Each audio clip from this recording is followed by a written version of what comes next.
நான் கார்னர்ஸ்டோன் பாடத்தை படிக்க வந்திருக்க உங்கள் எல்லாரையும் இயேசு கிறிஸ்து நாமத்தால் வாழ்த்து வரவேற்றுக் கொள்கிறேன். இந்த வாரம் 12வது பாடத்தை படிக்க போகிறோம். பாடத்துக்கு உள்ள செல்றதுக்கு முன்னாடி ஒரு ஜெபம் செய்வோம். வானதி வானங்கள் போட்டுக்கொள்ளும் எங்கள் அன்பு நேசபிதாவே, உமக்கு ஸ்தோத்திரம். எங்களுக்கு இந்த நல்லதொரு வேலை கொடுத்ததுக்காக உங்களுக்கு நன்றி அப்பா. நாங்கள் இப்போது பாடத்தை படிக்க போகிறோம். அந்த பாடத்தை படிக்கும்போது நீங்கள் எங்கள் கூட பேசுங்க. நாங்கள் இதை எங்களோட வாழ்க்கையில் அபியாசிச்சு நாங்கள் மற்றவங்களுக்கு அதை சொல்ல நீங்கள் கிருபை செய்ய கெஞ்சிக்கிறோம் சுவாமி. என்னவோ அதை பார்க்குறவங்க கேட்குறவங்க எல்லாத்தையும் ஆசீர்வதிங்க. இன்னும் கேட்டவே கேட்க மறந்தவே எல்லாத்தையும் இயேசு கிறிஸ்துவின் நாமத்தில் வேண்டிக்கிறோம் எங்கள் ஜீவனோட நல்ல பிதாவே, ஆமென். இந்த வார பாடத்துக்கான தலைப்பு மறுபிறப்பு.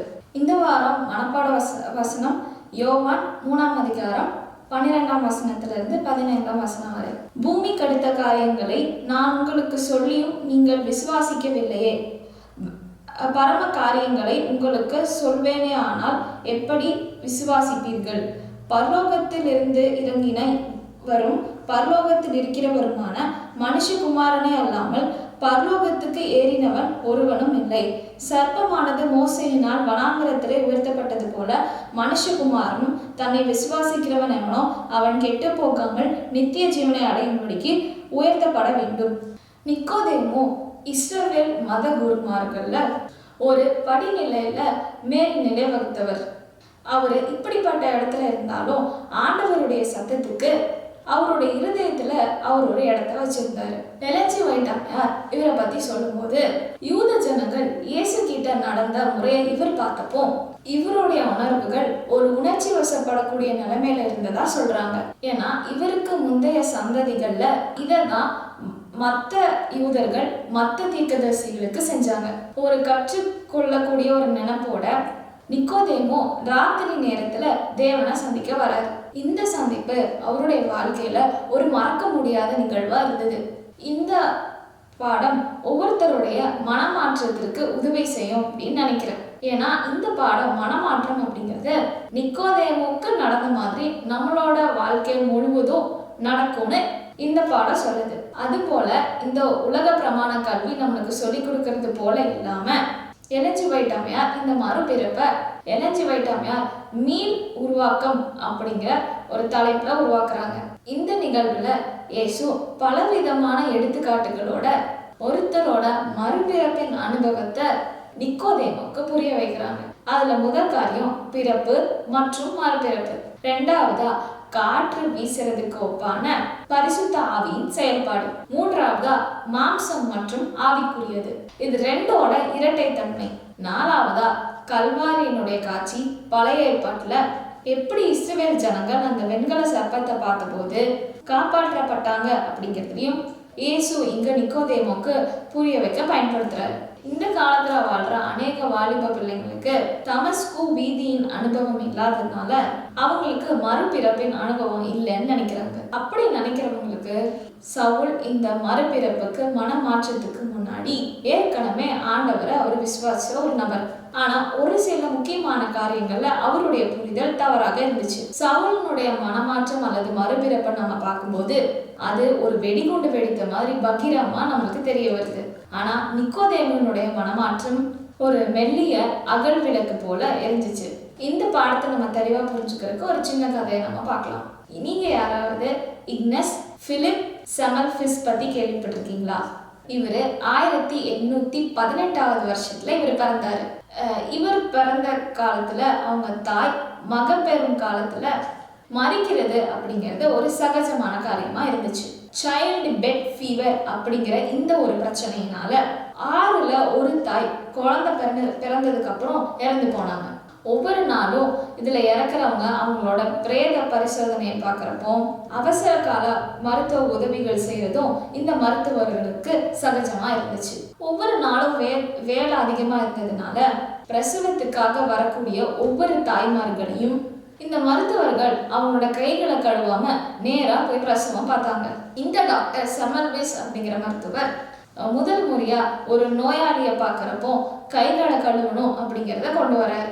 ஒரு நோயாளி கிட்ட இருந்து இன்னொரு நோயாளி கிட்ட போறப்போ கைகளை கழுவணும் அவரு இந்த பழக்கத்தையும் கொண்டு வந்தாரு.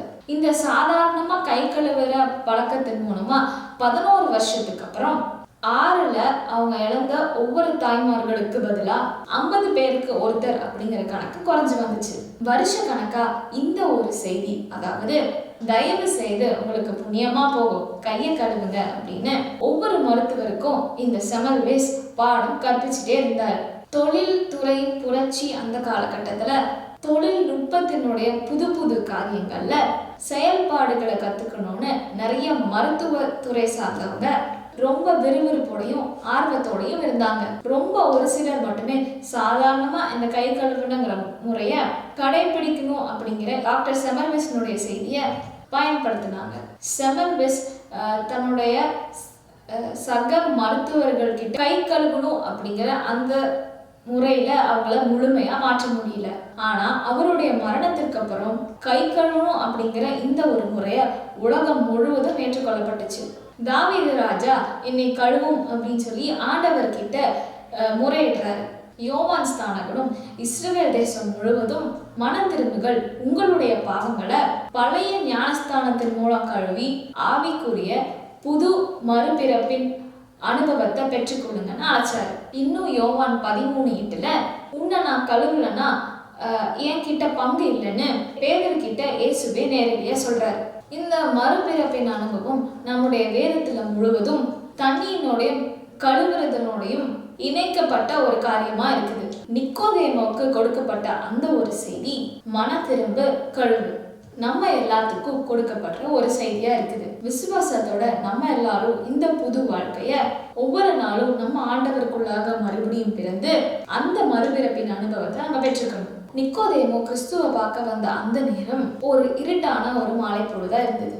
நிக்கோதேமு இயேசுவோட சந்திக்க அந்த நேரம் எந்த ஒரு தொந்தரவும் இருக்கக்கூடாது அப்படின்னு அந்த ஒரு மாலை பொழுது அவர் தேர்ந்தெடுக்கிறார். ஆனா ஒரு சிலர் நிக்கோதேமோ ஒரு பயந்தாங்கோலி, அதனாலதான் அவர் மாலை நேரத்துல சந்திக்க வர்றாருன்னு சொன்னாங்க. இதே யோவான் 7வது அதிகாரத்துல பார்க்கும்போது நிக்கோதேமோ இயேசுவுக்காக பேசுறத பார்க்கும்போது அவர் ஒரு பயந்தாங்கோலி இல்லை அப்படிங்கிறது நம்மளுக்கு தெரிய வருது.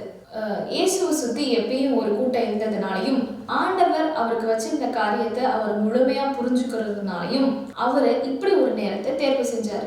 இந்த ஒரு நிகழ்வை நம்ம பார்க்கும்போது இதுல நிறைய முரண்பாடுகள் இருக்கிறது நம்ம பார்க்க முடியும். ஏன்னா நிக்கோதேமு இயேசுவை சந்திக்க வர முன்னாடி ஒரு சில நிகழ்ச்சிகள்ல இயேசு அப்பதான் ஆலயத்துல இருந்து எல்லாத்தையும் அடிச்சு விரட்டிட்டு தேவனுடைய ஆலயம் பரிசுத்தமானது அப்படிங்கறத புத்தி புகட்டுறத அங்க நம்ம பார்க்க முடியும்.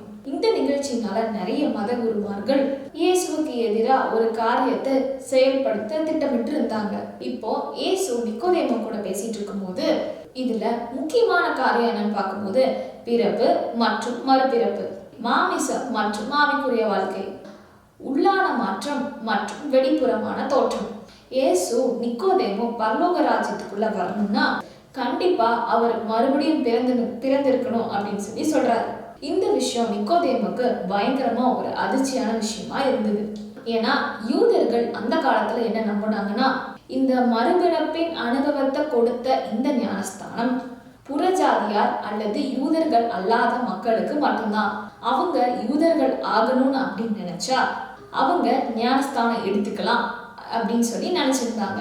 அவங்களுடைய கண்ணோக்கத்தின்படி அந்நிய மார்க்கத்துல பிறந்த ஒருத்தர் இந்த ஞானஸ்தானம் அப்படிங்கிற காரியம் அவங்கள ஆபிரகாமின் பிள்ளையா மாத்துறதுக்கு உதவி செய்தது அப்படின்னு சொல்லி நினைச்சாங்க. இயேசு நிக்கோதேமுக்கு புதுசான காரியத்தை சொல்லி கொடுக்கல, ஆனா அது எந்த விதத்துல எடுத்துக்கொள்ளப்படணும் அப்படிங்கிறத சொல்லி கொடுத்தாரு. ஏன்னா நிக்கோதேமு பிறப்பின் பிரகாரம் அவர் ஒரு யூதர். ஏன்னா ஏற்கனவே அவர் ஆபிரகாமின் பிள்ளை அப்படின்னு சொல்லி முடிவு பண்ணப்பட்ட ஒரு விஷயம். ஆனா இங்க மறுபடியும் பிறக்கணும் அப்படின்னு நிக்கோதேமு கிட்ட இயேசு சொன்னது அவருக்கு வினோதமான ஒரு காரியமா இருந்தது. யோவான் 3:6 மாம்சத்தினால் பிறப்பது மாம்சமா இருக்கும், ஆவியினால் பிறப்பது ஆவியா இருக்கும். இந்த வசனத்தின்படி உண்மையிலே ஆபிரகாமின் பிள்ளையா இருக்கணும்னா அவங்க விசுவாசத்தின் மூலமா இந்த ஞானஸ்தானத்துக்குள்ள கடந்து வர வேண்டியது அவசியமா இருந்தது. ஒவ்வொரு மனிதனுடைய உள்ளார்ந்த புதுப்பித்தலுக்கு இயேசு இந்த ஞானஸ்தானத்தை இங்க ஒப்பிட்டு சொல்றாரு. இதை நம்ம எரேமியா 31ஆம் அதிகாரம் 33, 34 வசனங்கள், எசேக்கியேல் 36வது அதிகாரம் 26வது வசனம், இதுலலாம் நம்ம வாசிக்கும் போது இந்த புதிய ஏற்பாட்டின் காலத்துல ரொம்ப பகிரங்கமா தெரியப்பட்ட இந்த உள்ளார்ந்த மீள் உருவாக்கத்தை அங்க தெரியப்படுத்துது. என்னாகமம் 21ஆம் அதிகாரம் 4-9 வசனம் வரை வாசிக்கிற அந்த பகுதியை இயேசு அவருடைய காலத்துல அவருடைய ஊழியத்துக்கும் அவரோட அதிகாரத்தன்மைக்கும் ஒரு புரிதலை உண்டாக்குறதுக்கு பயன்படுத்தினது தற்செயலான விஷயம் கிடையாது. இந்த கொள்ளிவாய் சர்ப்பத்தினால தீண்டப்பட்ட இந்த ஜனங்கள் மோசே உயர்த்தின அந்த வெண்கல சர்ப்பத்தை பார்க்கும்போது அவங்க அங்க காப்பாற்றப்படுறாங்க. இதுல நம்பிக்கை இல்லாம கீழ்ப்படியாம இருந்த ஜனங்கள் அங்க மாண்டு போனாங்கன்னு பார்க்கலாம். இதே விதமான கீழ்ப்படியாத ஒரு எதிர்வினையோடு செயல்பட்ட இஸ்ரவேல்ல இருந்த மத குருமார்கள் கிறிஸ்துவினுடைய காலகட்டத்துல ஒரு ஆபத்தை விளைவிக்கிற ஒருத்தவங்களா இருந்தாங்க. இந்த பகுதியில நம்மளுக்கு முக்கியமான காரியத்தை வெளிப்படுத்துது. நம்முடைய ரட்சிப்புக்கான ஒரே வழி கிறிஸ்துவை நோக்கி பார்க்கறது மட்டும்தான். நிக்கோதேமும் அவருடைய வாழ்க்கையில கிறிஸ்துவை ஏற்றுக்கணும், இந்த ரட்சிப்புக்கான ஒரு அழைப்பை ஏற்று முழுமையா அவருடைய இருதயத்தை அவருக்கு சமர்ப்பிக்கணும் அப்படிங்கிற இந்த முடிவை நிக்கோதேமு எடுத்தார். நாம ஒவ்வொருத்தரும் கிறிஸ்துவை ஏற்றுக்கொள்ளும் போது இந்த ரட்சிப்புக்கான அழைப்பை அவருடைய அன்பின் வாயிலா மத்தவங்க கூட பகிர்ந்துக்க முடியும். நிக்கோதேமு என்ன ஒரு காரியம் தெளிவு பெறணும்னு நினைச்சிட்டு போனாரோ அந்த காரியத்துக்கான தெளிவை அவர் பெறாரு. நிக்கோதேமு இஸ்ரவேல் ஜனங்களை நேசித்தார். கிறிஸ்து அல்லது மேசியா எப்போ இந்த உலகத்துக்கு வருவார்னு காத்து கொண்டிருந்தார். இந்த மேசியாவை அவர் ஏற்றுக்கிட்டது போலவே மற்ற மத தலைவர்களும் ஏற்றுக்கொள்ளணும் அப்படின்னு அவர் ஆசைப்பட்டாரு. இதுல ஒரு நல்ல செய்தி என்னன்னா, மரித்து உயிர் தெழுந்த அந்த கிறிஸ்துவில ஒரு பங்காளரா நிக்கோதேமு மாறிட்டார். வேதத்துல பார்க்கும்போது அநேகர் ரொம்ப ஒரு நீண்ட காலத்துக்கு அப்புறமா அவங்களோட புத்தி தெளிவடைந்து அவங்களுடைய வாழ்க்கையை மாற்றிக்கிறத பார்க்கணும். இப்படிப்பட்ட ஒரு மாற்றம் ஏற்படுகின்ற அந்த காலம் அவங்களுடைய வாழ்க்கையில ஒரு முக்கியமான தருணமா இருக்குது. இப்படிப்பட்ட முக்கியமான தருணங்கள்ல ஞானஸ்தானம் முக்கியமானது. இந்த பாடம் ஞானஸ்தானம் அல்லது மறுபிறப்பின் அனுபவம் நம்முடைய ஒவ்வொருத்தருடைய வாழ்க்கையில ரொம்ப அவசியமான ஒண்ணுன்னு தெளிவுபடுத்துது. உங்க ஒவ்வொருத்தருடைய வாழ்க்கையை நீங்க கவனிச்சு பாத்தீங்கன்னா எந்த பகுதிகள் உங்களுடைய வாழ்க்கைக்கு ஒரு வளர்ச்சியை கொடுத்துச்சு? நீங்க எப்படி ரட்சிக்கப்படுவீங்க? எப்படி மோசே அந்த வனாந்தரத்துல வெண்கல சர்ப்பத்தை உயர்த்தும் போது அதை பார்த்தவங்க அங்க மீட்கப்பட்டாங்களோ அதே மாதிரி யோவான் ஸ்நானகன் இயேசுவை குறித்து இதோ உலகத்தின் பாவத்தை சுமந்து தீர்க்கிற தேவ ஆட்டுக்குட்டி அப்படின்னு இயேசுவை காண்பிக்கும் போது யாரெல்லாம் அவரை நோக்கி பார்த்தாங்களோ அவங்களுக்கு கண்டிப்பா ரட்சிப்பு கிடைச்சிருக்கும். சிலுவையிலிருந்து பிரகாசிக்கிற ஆண்டவருடைய அன்பின் மொழி நம்ம ஒவ்வொருத்தரையும் அவர்கிட்ட இழுக்குது. இந்த ஈர்ப்பை எதிர்த்து நிக்கிற நம்ம எல்லாரும் இந்த ஈர்ப்பை எதிர்க்காம நம்ம இருந்தோம்னா நம்மள சிலுவை இயேசுவனோட பாதத்தின் அருகையில நம்மளை கொண்டு போய் நிறுத்தும். தேவ ஆவி நம்முடைய விசுவாசத்தோட செயல்பட்டு நமக்கு ஒரு மறுபிறப்பின் அனுபவத்தை கொடுக்கும். நம்முடைய சிந்தனைகள், ஆசைகள் எல்லாம் கிறிஸ்துவனுடைய சித்தத்திற்கு கீழ்ப்படிந்த ஒன்னா மாறும். இதை நம்ம ரொம்ப அழகா சங்கீதம் 48ல பார்க்கலாம். என் தேவனே, உமக்கு பிரியமானதை செய்ய விரும்புகிறேன், உமது நியாய பிரமாணம் என் உள்ளத்திற்குள் இருக்கிறது என்று சொன்னேன். இந்த வசனத்தின்படி நம்ம ஆண்டவருடைய சித்தத்திற்கு செய்ய ஆசையா இருக்கணும். ஆண்டவருடைய சித்தம் என்ன? நம்ம ஒவ்வொருத்தரும் மனம் திரும்பி இந்த மறுபிறப்பின் அனுபவத்தை தர ஞானஸ்தானத்துல பங்கு பெறணும் தான். இந்த பாடத்தை கேட்ட ஒவ்வொருத்தரும் ஆண்டவருடைய அந்த பரலோக ராஜ்யத்துக்குள்ள செல்லணும்னு நினைச்சீங்கன்னா ஆண்டவருடைய சித்தத்தின்படி அவருடைய ஆசையின்படி இந்த ஞானஸ்தானம் என்கிற மறுபிறப்பின் அனுபவத்தை பெற்றுக்கொள்ள உங்களை நான் அழைக்கிறேன். அவருடைய அழைப்புக்கு பதில் கொடுக்க வேண்டிய நேரம் இது. பதில் கொடுக்க ஆயத்தமா இருப்பீங்கன்னு நான் விசுவாசிக்கிறேன். இந்த பாடத்தை என் கூட சேர்ந்து படித்ததற்காக நன்றி. பாடத்தை முடிக்க ஜெபம் செய்வோம். வானாதி வானங்கள் போற்று புகழ் நீச பிதாவே, உமக்கு ஸ்தோத்திரம். இந்த வேலையை கொடுத்ததுக்காக நன்றி சாமி.